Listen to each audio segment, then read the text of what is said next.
quelques rappels en vrac pour préparer ton CE1D avec des mots de vocabulaire qui reviennent régulièrement dans les épreuves. Alors, pour commencer, le mode dans une série statistique. Le mode, c'est comme quelque chose qui est à la mode, c'est finalement ce que tu vois le plus souvent.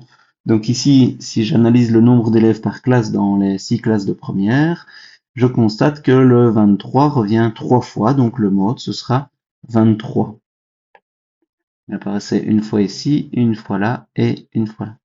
Si tu parles maintenant de l'étendue, c'est la différence entre la plus grande valeur et la plus petite. La plus grande valeur, c'est 25 et la plus petite, c'est 19.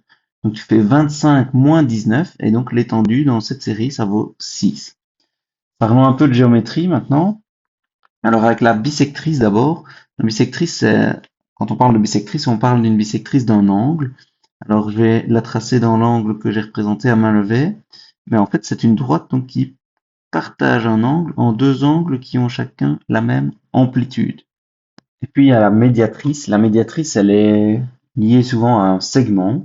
Elle a deux particularités, c'est qu'elle est perpendiculaire au segment et qu'elle passe par son milieu. Donc déjà, il faut repérer le milieu du segment, la même longueur là et là. Et la droite qui s'appelle la médiatrice, elle est perpendiculaire. Alors ici, évidemment, je le fais à main levée, juste pour te donner les bonnes informations. Et puis en fait, bisectrice et médiatrice, on les retrouve aussi dans un triangle avec médiane et hauteur. Et on va essayer de ne pas confondre tout ça. Donc la bisectrice, comme je viens de dire, ce serait une droite qui coupe un angle en deux angles de même amplitude. Par exemple, celle-ci, qui coupe l'angle en deux angles de même amplitude. La médiatrice, on est donc en lien avec un segment, donc ici un côté. Je prends le milieu de ce côté-ci et je suis perpendiculaire au côté en question, donc ça fait une droite qui ressemble à ceci, donc j'ai la même longueur là et là. Médiatrice, ça commence par médi et médiane aussi. Pourquoi? Parce qu'en fait, elle passe par le milieu d'un côté d'office. Donc la médiane, elle passe aussi par le milieu d'un côté, mais elle passe par le sommet opposé. C'est ce qui la distingue de la médiatrice. Donc c'est ma droite en rouge ici, elle passe par le milieu d'un côté et le sommet opposé.